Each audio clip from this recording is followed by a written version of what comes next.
బ్రహ్మర్షి పితామహ పత్రీజీ. సొంత లాభం కొంత మానుకో. ధ్యానం ప్రతిరోజూ చెయ్యాలి.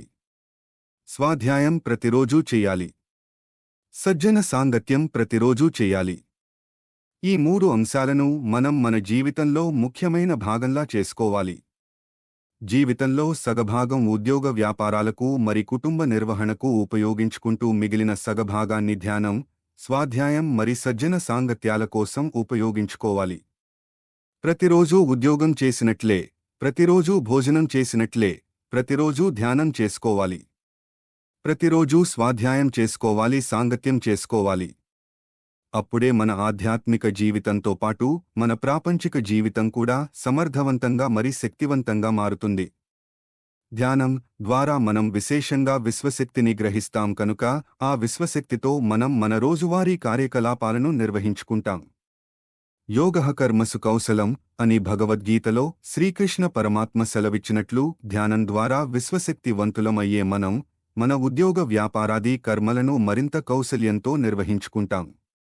మన నైపుణ్యాలను మరింత సానబెట్టుకుంటూ 10 గంటలలో అయ్యే పనిని ఏ ఆందోళన మరి ఏ ఒత్తిడి లేకుండా 1 గంటలోనే ముగించుకోగలుగుతాం. అందుకే పగలంతా ఉద్యోగ వ్యాపారాలు నిర్వహించుకుని రాత్రంతా ధ్యాన సాధన చెయ్యాలి. విశేషంగా విశ్వశక్తిని గ్రోలి శరీరాన్ని శక్తివంతం చేసుకోవాలి మరి దివ్యచక్షువుని ఉత్తేజితం చేసుకోవాలి. సూక్ష్మ శరీరాన్ని విడుదల చేసుకుని విశ్వంలో ఉన్న అనేకానేక లోకాలను చుట్టిరావాలి. ఆయా లోకాలలో ఉండే గొప్ప గొప్ప మాస్టర్లను కలుసుకుని వాళ్ల దగ్గర ఎంతో జ్ఞానాన్ని పొందాలి. 1 గంట ధ్యానం 6 గంటల నిద్రతో సమానం కనుక నిద్రను వీలైనంతగా తగ్గించుకుంటూ ధ్యాన సమయాన్ని పెంచుకోవాలి. స్వాధ్యాయం ద్వారా మనకు విశేషంగా జ్ఞానం వస్తుంది. స్వాధ్యాయం అంటే గొప్ప గొప్ప మాస్టర్ల జీవిత గ్రంథాలను చదవడం మరి ఆధ్యాత్మిక రంగంలో వాళ్లు చేసిన పరిశోధనా విశేషాలను అధ్యయనం చేయడం. గొప్పవాళ్ల గ్రంథాలను చదవడం ద్వారా జీవితంలో మనకు ఎదురయ్యే అనేకానేక సందేహాలకు మనం సమాధానాలను పొందగలుగుతాం. ఇలా మనలో ఉత్పన్నమయ్యే సందేహాలకు సరియైన సమాధానాలు దొరుకుతున్న కొద్దీ మనకు మనం సంపూర్ణంగా అర్థమవుతూ మన ఆత్మ మూలానికి మనం చేరువ అవుతూ ఉంటాం. సజ్జన సాంగత్యం ద్వారా మనం మన జ్ఞానాన్ని అందరితో పంచుకుంటాం. త్రిజగతి సజ్జన సంగతి రేఖ భవతి భవార్ణవ తరణే నాక అని భజగోవిందం మహాకావ్యంలో ఆదిశంకరాచార్యుల వారు సెలవిచ్చారు. సత్యంతో కూడి జీవించే సజ్జనులతో చేసే సాంగత్యమే మనల్ని ప్రపంచం అనే భవసాగరాన్ని దాటించే నౌక అని దాని అర్థం.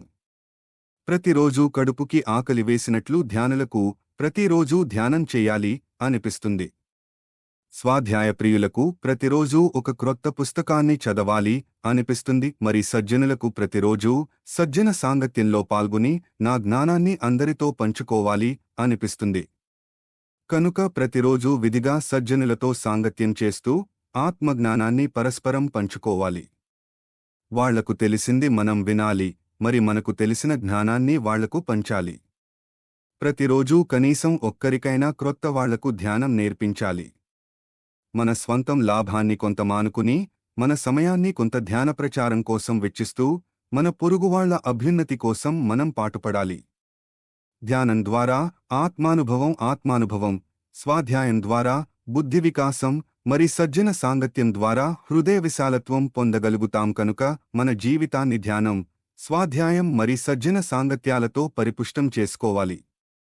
ఇలా జీవించడమే సరియైన జీవితం. కనుక ప్రతిరోజూ ధ్యానం చేద్దాం, ప్రతిరోజూ స్వాధ్యాయం చేద్దాం, మరి ప్రతిరోజూ సజ్జన సాంగత్యం చేద్దాం.